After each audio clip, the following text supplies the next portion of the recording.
ሃይ ጋይሶች እንዴት ናችሁ? ቲም ኦፍ 2025 ዛሬ እንከፍታለን። ማን እንደሚሰጠኝ ጓጉቻለሁ፣ ግን ካልሰጠኝ በጣም ነው የምናደደው። በጣም ማለት ነው። ሌላ እነዚህ ቀዮቹን ቢሰጠኝ ግን እንዴት እንደምናደደ እኔ ነኝ የማውቀው። ቶርናመንቱን ጨርሻታለሁ ጃንዋሪ ፌዝ የሚለው እና እሱን ጨርሻለሁ። ይኸው እዚህ ጋር ይዝስ ብሎኛል፣ መክፈት ይችላልው ማለት ነው። ካልከፈተ ግን ወይም ከፍቶ ወደ አረንጓዴውን ካልሰጠኝ እኔ አብዳለሁ የምር። ሃሪኬንን ደግሞ ሃሪኬንን ነው የምፈልገው። ሃሪኬንን ካልሰጠኝ እኔ ራሴን ላጠፋ እችላለሁ። እና እስቲ አብረን እንክፈተው ማን ሊሰጠኝ እንደሚችል። ሌስኮ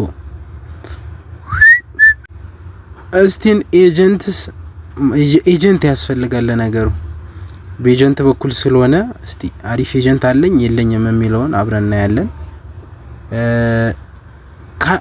ካልሆነ ግን እኔ ቢሰጠኝ ደስ የሚለኝ ፔድሪን። እስቲ ፈረንሳይ ኪሊያን ሊሆን አይችልም። እሺ ሹቲንግ 82 ኪሊያን አይደለም። ማን ነው 29 ቁጥር? ዋት ጥቁር ነው በዛ ላይ። ዋት ሄሊ ምድ ባርኮላ። አረ ወይኔ አሁን የልጅ ኳስ በመሳት ነው እኔ የማውቀው። አረ በስመ አብ ቲሽ። ከነዚህ ውስጥ አንዱን ስጠብቅ ባርኮላን ይሰጠኛል።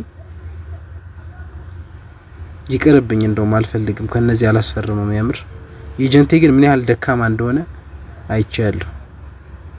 ሌላ ኤጀንት ሳያስፈልገኝ አይቀርም። ጋይሶች እናንተ እንደዚህ አይነት ነገር አጋጥሟችኋል? እስቲ ኮሜንት ላይ መልሳችሁን እጠብቃለሁ። እድለኛ ከሆናችሁ ግን አረንጓዴው ብታገኙ አሪፍ ነው። በጣም ተቃጥያለሁ። እስቲ በቀጣይ በዳይመንድ ሌላ ተጫዋች እገዛለሁ ብዬ ተስፋ አደርጋለሁ። እስቲ ከገዛው እሱን ቪዲዮ ሼር አደርግላችኋለሁ። ካልሰጠኝ ግን ቪዲዮ አለቅም። ይሄ ነው ወቁ። ለማንኛውም ቻናሉን ሰብስክራይብ እያደረጋችሁ ቪዲዮን ደግሞ ላይክ፣ ጎበዝ ሆናችኋል በዚህ ሰሞን ላይክ እያደረጋችሁ ነው። እና በቀጣይ ቪዲዮ አባሪፍ ነገር ለመምጣት የእናንተ ሰብስክራይብ ላይክ በጣም ያስፈልገኛልና እስቲ ለማንኛውም ሀሳባችሁ ኮሜንት ላይ አጋሩኝ። ተናድጄ ያለው ይቻማችሁ።